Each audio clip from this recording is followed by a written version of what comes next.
Hey everybody, Mr. The Fanboy here. This is my rockin' wrestling era of WrestleMania Review Series. In this video, I will be talking about WrestleManias 1, 1 all the way through WrestleMania 1 all the way to WrestleMania 8, because I consider WrestleMania 9 to be new generation era. Now, to tell you the truth, yeah, I don't like the first part of the rock and wrestling era. That is 1984 till 1989. But the last part of the rock and wrestling era, where you started seeing new stars, and Hulk Hogan's feud with Macho Man and his tag team with Brutus the Barber Beefcake, 1989 till 1993 was my favorite was my is my favorite era is my favorite part of the rock and wrestling era, and one of my all-time favorite eras of WWE under Vince McMahon, the late 80s, early 90s. The early to mid 80s in my opinion was terrible by today's standards. I loved it as a child, but today, oh, terrible, man. Terrible, man. Terrible, man. For anyone wondering how I even got into this era of wrestling, well, see, I came into professional wrestling in the mid '90s. In the mid '90s, 1995 to be exact, 1995, and there, Hulk Hogan, there, WCW 1995, all the way up until the NWO storyline started. WCW was pretty much 1980s WWF with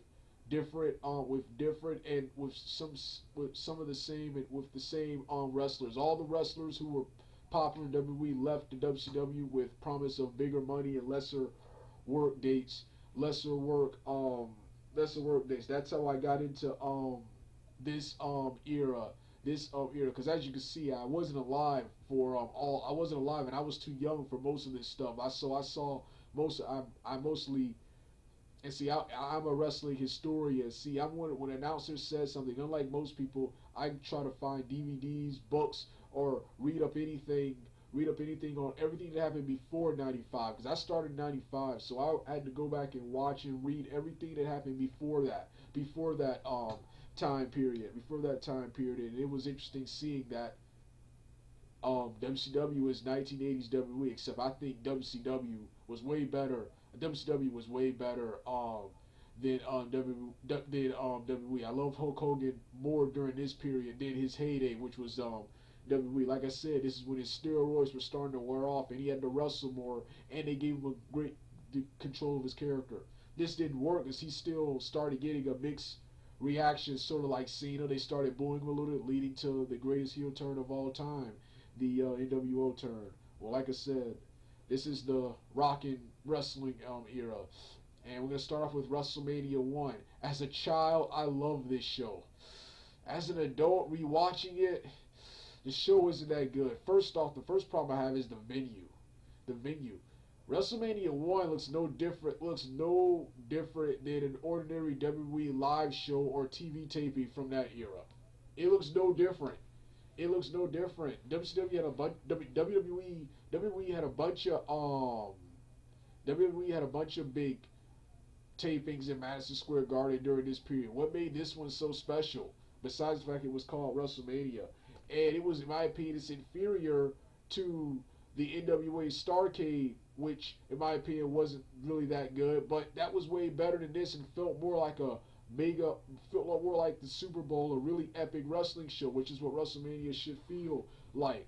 Which should feel like. But there were some good matches on this, and I'd rather watch this WrestleMania than any WrestleMania featured in the PG era, excluding 26 and 30.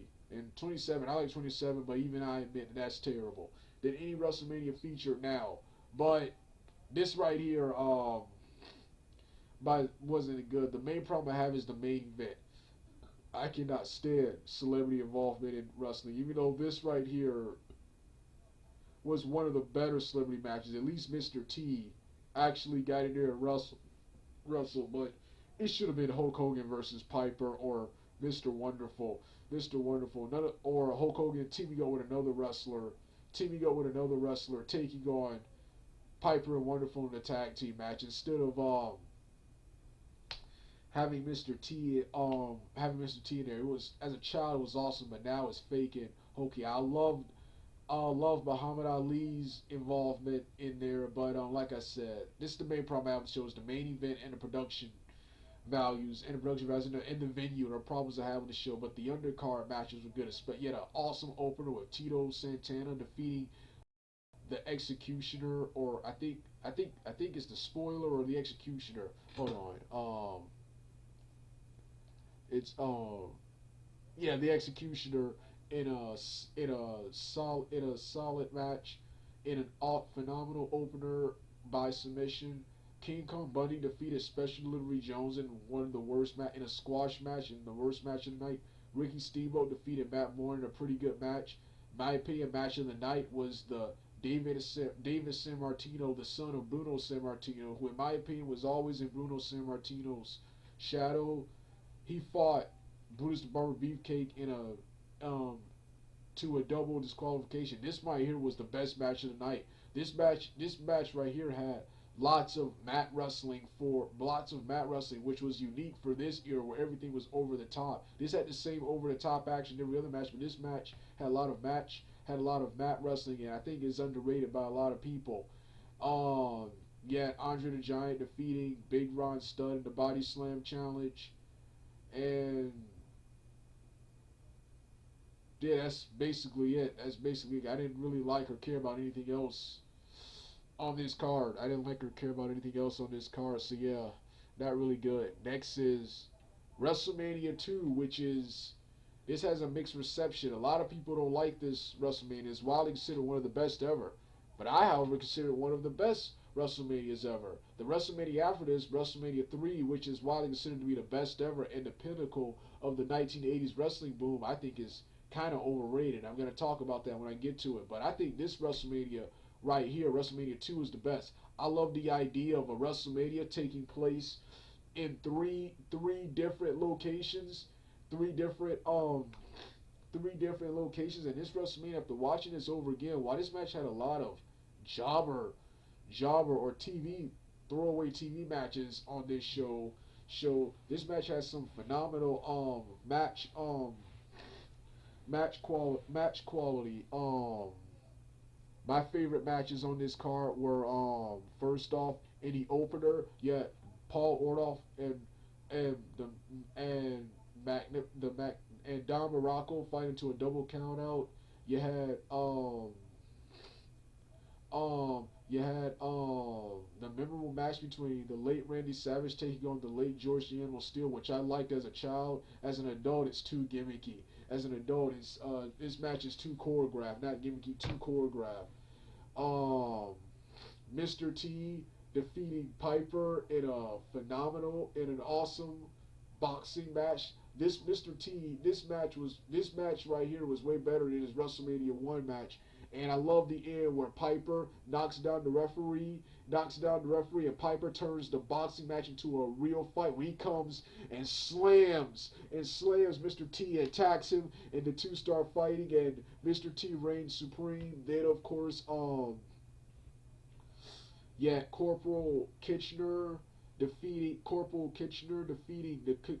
Nikolai Volkov in a flag match. This was a pretty good quick match. Andre the Giant eliminating Bret Hart in a WWF versus NFL battle royal. I thought this was cool. NFL football players fighting WWF wrestlers in a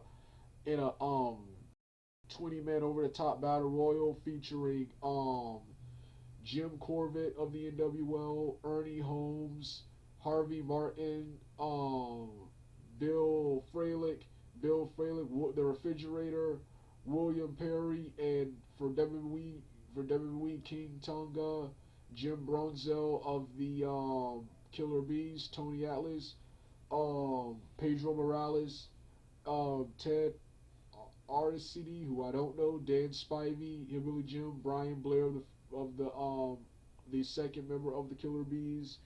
the Iron Sheik, Bruno Sammartino, in one of his only WrestleMania appearances.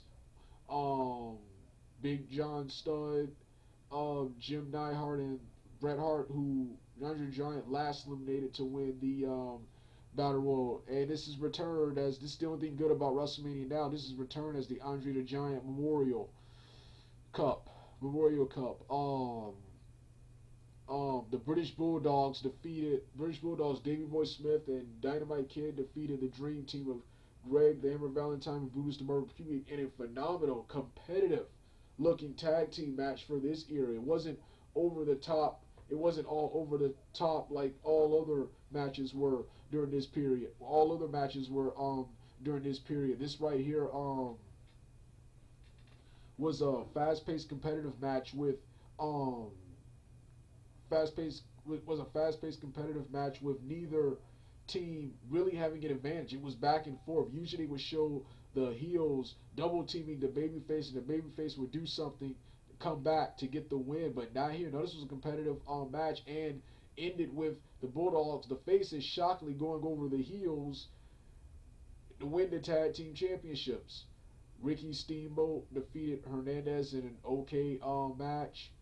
I skipped the Adrian Adonis and Terry and Haas Funk matches and went straight to the badass main event, the steel cage match between Hulk Hogan and King Kong Bundy. This right here is what WrestleMania means.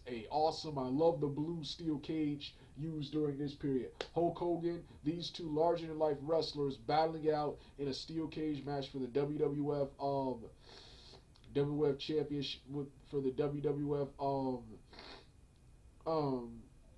championship. This was a pretty good match. This was a pretty good match right here. I think it could have been better considering the two wrestlers in the ring, but this was pretty good. And like I said, I loved how this WrestleMania took place from three places: the Natsu Coliseum, the Rosemont Horizon, and the Los Angeles Memorial Sports Arena. Yeah, so this is one of my all-time favorite WrestleManias, and one of the only WrestleManias from the 80s I don't like. I like WrestleMania from the 90s and the 2000s. The 80s and the PG era of WrestleManias I can't stand, with the PG era being the worst era for WrestleMania. Next is the very popular, and in my opinion, very overrated WrestleMania 3. WrestleMania 3. The problem I have with WrestleMania 3, while this had a lot of good wrestling matches, nothing on this show, in my opinion, was WrestleMania quality. Nothing on this show, excluding the main event, was WrestleMania quality. And considering Andre the Giant's health at the time, the main event was just okay. It's mostly remembered for the body slam, but Andre the Giant didn't have the work rate he previously had. He was in poor health, which is one of the reasons he allowed Hogan to beat him at this WrestleMania. And then you had the very popular Ricky the Dragon Steamboat and Randy Savage match, which I loved that match as a child. As an adult, I don't like it as much. It's too choreographed, and several wrestlers have outdone that match several years later, in my opinion. And the rival promotion this time, Jim Crockett Promotions, had way better matches than that. So that doesn't impress me nowadays. But this had a lot of good match. You had the Can-Am Connection, Rick Martel and Tom Zink, who I didn't even know wrestled in WWE, defeating Bob Orton and Don Morocco in an awesome opener. Billy Jack Haynes taking on the late Hernandez in another solid opener. Hillbilly Jim, Haiti Kid, Little Beaver versus King Kong Bundy, Little Tokyo, and which kind I hate this match. I always skip this match. Harley Race defeated Junkyard Dog in a pretty disappointing match. Harley Race, I did not like the way he was used during this period. The Dream Team of Greg Denver Valentine and Brutus the Barbecue Cake defeated the Rogu Brothers in an awesome tag team match. Roddy Piper defeated Adrian Adonis in an okay hair versus hair match. The memorable part comes at the end where Brutus the Barbecue Cake comes in and shaves Adrian Adonis' head, cuts Adrian Adonis' hair off. The Hart Foundation, Bret and Neidhart and Dangerous Danny Davis defeated the British Bulldogs and Tito Santana in an awesome match. This was match of the night. Too bad it's not memorable. It feels like a TV match. Butch Reed, I skipped this. Butch Reed and Coco Beware. Defeat Coco Beware, I skipped that. Ricky the Dragon Steamboat versus Randy Savage. Love this match as a child. As an adult, it's too choreographed. It's too choreographed, and several other companies have outdone this match, in my opinion. Honky Tonk Man versus Jake the Snake, skip that. Iron Sheik and Nikolai Volkov versus the Killer Bees. Pretty good. That was a pretty good tag. Defeating them was a pretty good tag team match. Sucks the Killer Bees had to lose. And Hulk Hogan defeated Andre the Giant in a memorable main event. This main event was okay. It wasn't the best, but it's far from the worst. A lot of people rate this as the worst match ever. Wasn't the worst. And like I said, Andre the Giant wasn't in the best of health, and this was WWE Hogan, who does a bunch of who does nothing but punches. You may get a slam to big boot, leg drop, it's over. There was one funny moment where Hogan tried to power drive Andre onto the what's his name, and Andre reversed it. Andre reversed it and flipped Hogan over. Love the memorable body slam. Love the memorable body slam and the leg drop in. As a child, this match was awesome, and the story of the match still holds up today, but the match itself just isn't that good. So like I said, very overrated WrestleMania 3, but this WrestleMania had the largest attendance. I think it had the largest attendance well up until WrestleMania 23, and is widely considered one of the pinnacle of the wrestling boom, and almost 1 million fans watched the event on closed circuit television. And this event had an estimate of 10.3 million buys, which was a record at the time. But like I said, overrated show in my opinion. The next WrestleMania, WrestleMania 4, was 1,000 times better, man. This right here is one of my all-time favorite WrestleManias. You had a not only do I love the venue for this WrestleMania, but I love the card, man. You first off, you had an awesome battle royal. You had an awesome battle royal. And a tournament to decide a new WWE championship. Like I said, you start off the show off with an awesome battle royal between NWA wrestlers Sam Houston, Sika, Jim Neidhart, Brian Blair of the Killer Bees, Raymond Ragu of the Ragu Brothers, Jim Bronzo of the Killer Bees, Ron Bass, George the Animal Steel, Hillbilly Jim, Dangerous Danny Davis, Jim Powers, Nikolai Volkov, Kim Patera, Boris Zukov, Jacquez Rogu, Harley Race, Paul Roma, Junkyard Dog, Bret Hart, and of course the late Bad News Brown. This was a phenomenal battle royal with Bad News Brown and Bret Hart double teaming and eliminating everyone until it came down to them two, and then they were supposed to share the trophy and prize money, but Bad News Brown turned on Bret Hart when it was over and knocked him out with a drop kick, beat him up and threw him over the ring. Then Bret Hart, in an awesome moment, came back in the ring to the roar of the crowd, drop kicked Bad News over the ring, and took the trophy and smashed the trophy up. Then you had a tournament. For the vacant WWF championship, with Randy Savage defeating Butch Reed, One Man Gang, and finally Ted DiBiase to win the vacant championship. Ricky the Dragon Steamboat and Jake the Snake Roberts ended in a time limit draw. One Man Gang defeated Bama Bigelow by count out, only to lose to Randy Savage later. Um, um, um, then of course Ted DiBiase, he first defeated Jim Duncan to advance. Then he later defeated Don Morocco to meet Savage in the main event. I love the main event between Randy Savage and Ted DiBiase, where Hogan, usually a good guy, cheated by coming in and hitting Ted DiBiase with a chair, allowing Savage to hit the elbow for the 1, 2, 3, and setting up him and Hogan's feud later the next year. WrestleMania 5 I don't like. Apart from the main event, this whole show felt like something it was on television. And the one thing I also didn't like, it was the same venue as the previous WrestleMania. as the previous WrestleMania, but the main event between Hogan and Savage was awesome. And he also had a pretty good undercard. The problem I had with this is that everything on the show felt like it could be on television, and a lot of people apparently agree with me because this was declared the worst major show of '89 by the Wrestling Newsletter. WrestleMania 6. What a phenomenal WrestleMania this was. Only thing I hate about this WrestleMania is that apart from the main event, everything on this show seems like something that would be on television, but what a phenomenal show it was. The main event, as an adult, is not the best match. Main event is not the best match ever, but it's still an exciting match to watch. Actually, the match is actually pretty awesome. I don't like the beginning with them chain wrestling because Warrior is terrible and Hogan would easily out wrestle them.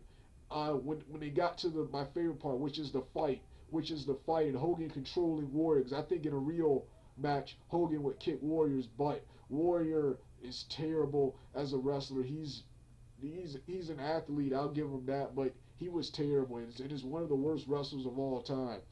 Has to be one of the worst wrestlers of all time. But this right here was a pretty good match, and I love the end where Hogan missing the leg drop and Warrior pinning him with the splash. And professional wrestler Edge was at this event. I love the venue, the Sky Dome in Toronto, Ontario, Canada. Ontario, Canada. And you had a lot of good matches. You had a lot of good matches on this card. The problem I had with it was this whole show felt like something you'll see on TV. But you had a lot of good matches. You had Rick Martel defeating Coco Beware in a pretty good match to start the show, squashing Coco Beware in an awesome match to start the show. Demolition, Axe and Smash defeating the Colossal Connection, Andre the Giant and Haku for the Tag Team Championships. And the memorable part came at the end where Bobby the Brain Heenan and Haku berate Andre the Giant for losing and smack him, and Andre the Giant turns face and decks Haku and Bobby the Brain Heenan and leaves on the small ring, the entrance ring they used to get to the ring. Earthquake defeated Hercules Hernandez in an okay match. Brutus the Barber Beefcake defeated Mr. Perfect in a pretty good match. Rowdy Piper and Bad News Brown fought in a double counter in an awesome match. I didn't like Piper painting himself half black. I didn't like that.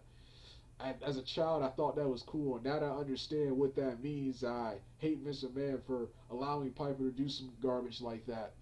The Hart Foundations defeated the Bolsh, Nikolai Volkov and Boris Zukov in a hilarious match.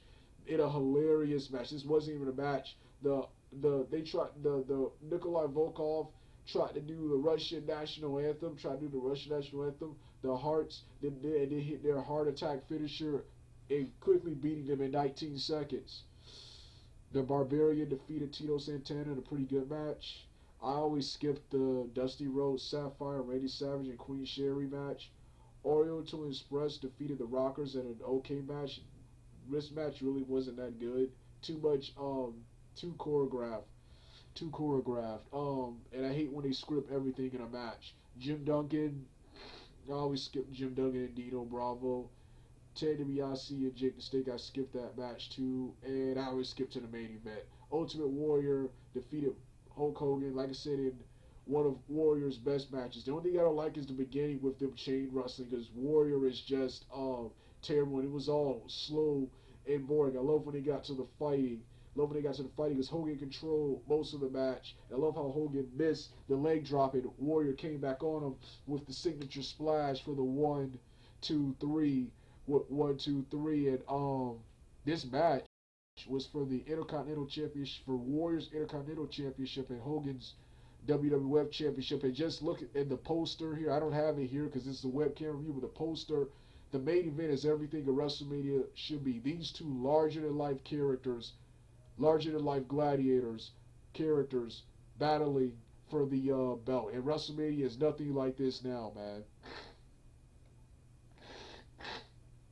WrestleMania 7, another awesome and underrated WrestleMania. So much awesome match quality on this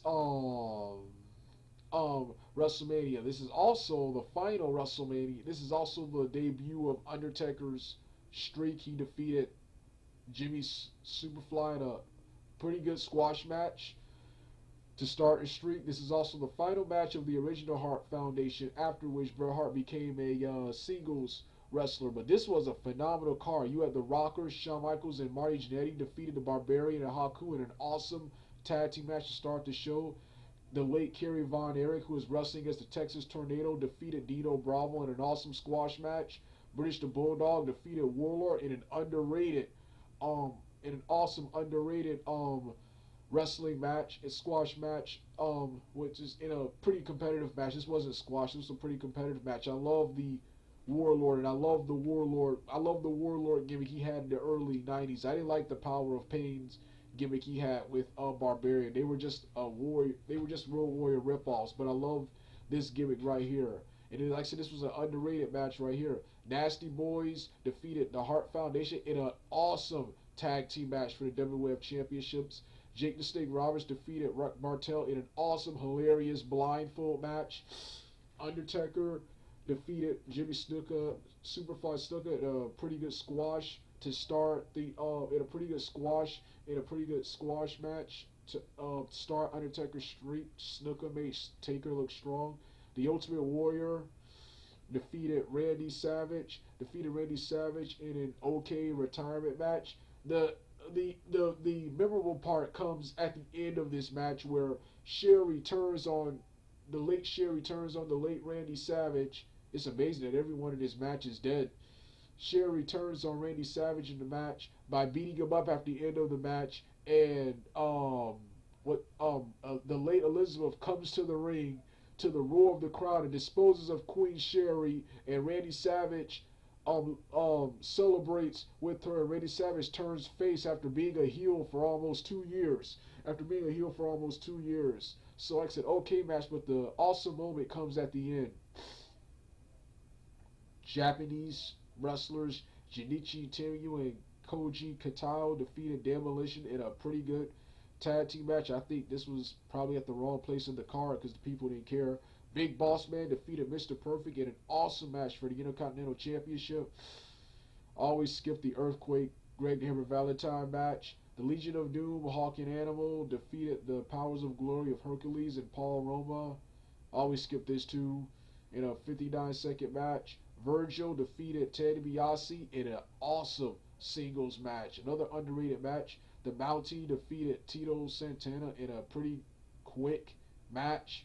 That was still pretty good despite how quick it was. And Hulk Hogan defeated Sergeant Slaughter in a pretty good match. I still think this could have been better considering the two wrestlers in the ring, but this match is much better than I remember. Hogan even pulled out a headlock at the beginning of this match. Like I said, I loved Hogan during this period because this is when his steroids started to wear off and he started to look like an ordinary guy. He looked more like someone's uncle instead of a 6'7" superhero, which is what he looked like in the 80s. But like I said, underrated WrestleMania. Now it's time for WrestleMania 8, people. It's time for WrestleMania 8. My opinion, this right here is one of the greatest WrestleManias of all time. You have a strong card, two awesome double main events, and I love the venue, the Pontiac Silverdome. This was a phenomenal show, one of the best shows of all time. You started off with Shawn Michaels defeating Tito Santana, who was wrestling as the El Matador gimmick. That gimmick was kind of racist, but I love the El Matador gimmick. Undertaker defeated Jake the Snake Roberts in one of his better streak matches. Jake the Snake actually made Taker look strong. Bret the Hitman Hart defeated Rowdy Piper in an awesome singles match for the Intercontinental Championship. One of the best matches of the night. Big Boss Man, Virgil, Sergeant Slaughter, and Jim Duggan defeated the Nasty Boys, Repo Man, and the Mountie in an awesome 8-man tag team match. It was good seeing Sergeant Slaughter back to being a babyface. As a child watching this, Randy Savage defeated Ric Flair defeated Ric Flair in an awesome WWF Championship match. I think this was at the wrong place on the card. Despite being a WWF Championship match, it was at the middle. It was in the middle of the card. There were four more matches. There were four. There were four more matches. There were four more matches after this. But this should have been a main event because this was an awesome match. And this was one of Randy Savage better matches in WWE. I do not like Randy Savage WWE career. His matches are too choreographed. I liked him better during this period and later in WCW. He's one of the wrestlers. He's one of the rare wrestlers. Randy Savage is one of the rare wrestlers where he's better when he was better when he was older than he was when he was younger. Tatanka defeated Rick Martel in an awesome singles match. I always skip the Natural Disasters versus Money Inc. match. Owen Hart defeated Skinner in a pretty good squash match to debut. And Hulk Hogan defeated Sid Justice in an awesome match. Love it when these two wrestle, and I love the end of the and I love the end where the Ultimate Warrior returned to the roar of the crowd. That was heroic watching this as a child, man. But like I said, phenomenal show, an awesome venue, and an awesome venue, a strong card with several awesome matches and a double main event. One of the best WrestleManias of all time. Well, like I said, this ends my Rockin' Wrestling Era WrestleMania review series. Like I said, WrestleMania 2, 4, 6, 7, and 8 are my favorites from this period, with 1, 3, and 5 being my least favorites of this period. Even though I still rather watch those than watch any WrestleMania from the PG era, excluding 26 or 30. This is back when WrestleMania was awesome, when everybody wanted to watch the show, when everybody looked forward to this show and had a huge buzz. Now WrestleMania is just an overrated, expensive, bland wrestling show with no buzz about it. It'll probably be good, but it's forgettable. Even when it is good, it's forgettable. No one will ever remember it when it's over.